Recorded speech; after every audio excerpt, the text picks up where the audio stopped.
Hi, it's Kate here. I'm the talent specialist for HCD at Aequant Australia, and I am calling in from a very rainy Yaegl country. I'm hoping that the torrential rain outside is not going to make it too difficult to hear. Today I'm going to be running through some tips on how you can effectively showcase your leadership capability to progress your career. So either stepping up into a more senior role within the same organisation, or if you're looking for a role elsewhere. It can look quite different depending on where you are in your career and ultimately what you're looking to do next. So next I'm going to chat through how this can look and some tips for 3 key areas or phases of your career. So the first is senior practitioners that are stepping up into a lead level role. The second is for hands-on leaders. And the third is for people that are working in design leadership that are looking to jump into some interim contracting. Understanding the different types of leadership is key in helping you really articulate where your expertise have been and communicate the impact of the work that you've done to date. First of all, lead versus leadership. A lead is a practitioner working hands-on, so often leading your skill set on a cross-functional team, maybe leading a project or a workflow. A leader focuses on directing, empowering, and mentoring others to bring a strategic vision or a goal to life. Often when people are moving into a lead level role, they're unsure about how they can show their experience as a leader because they haven't formally been a leader. So I recommend that you consider informal versus formal leadership. So if you're an aspiring people leader, this might be the go-to person for a particular skill set or product or service within your organization. Or maybe you're helping to support and mentor juniors on your team before maybe moving into a more formalized leadership role like a team lead or having some direct reports. Be sure to consider the areas of influence. I cannot stress this enough. People leadership is not the only type of leadership.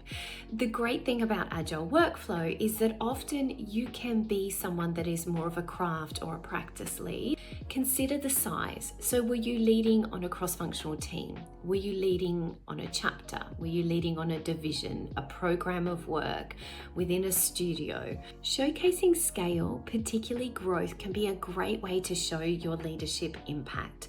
So this might look like increasing headcount. It could be increasing revenue, building capability, growing a team, or growing influence and embedding a particular practice within an organization. My top 3 tips to help you transition from a senior into a lead level role are to, first of all, shift your focus. So show how you worked within an organization, not just the products and the services that you worked on.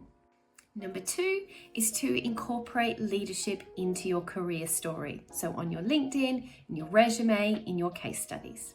Number 3 is providing context to your case studies. A great way to do this is to mention your role and the team that you worked with and highlighting what your approach or your process was. For those already in leadership roles, so hands-on leaders, I recommend covering off on the following 5 key areas to ensure that your profile is reflecting of your expertise. Number 1, showcase the ways you worked within an organization. Number 2, highlight your areas of influence.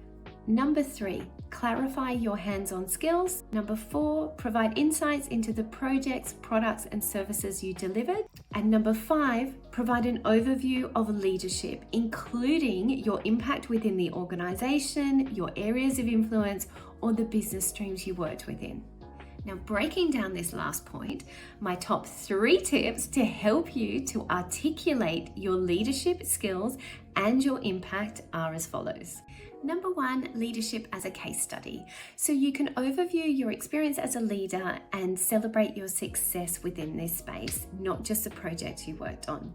It might include your approach to leadership, your leadership philosophy, as well as information on how you worked with a team to deliver projects.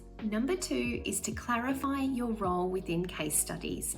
So providing an overview of your role, and this might be multifaceted, but also including a list of things like the artifacts you delivered versus what you oversaw or directed is going to help in terms of clarifying your impact as both a leader, but also as a hands-on practitioner.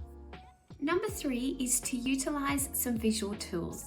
So using familiar visuals such as customer journey maps, service blueprints, product design life cycles can be great to help you clarify what you covered as a hands-on practitioner, so the areas you dove into, and then the areas that you oversaw or directed a team to deliver. Given the current market, we're finding a number of design leaders are looking at that pivot into interim contracting. So more hands-on lead or principal practitioner consulting type gigs. You might find that you have 2 versions of your profile. So a version that is very much design leadership, career trajectory, long-term permanent roles, and then another one which is more around interim contracting. For contracting roles, it's really key that you clarify your hands-on capability. So you can do this via listing the programs that you use or the artifacts or the deliverables that you yourself can cover, particularly if you have a series of job titles that are very leadership focused. So you've come from head of or director or manager, you might have to do a little bit more work just to articulate what you are still hands-on with.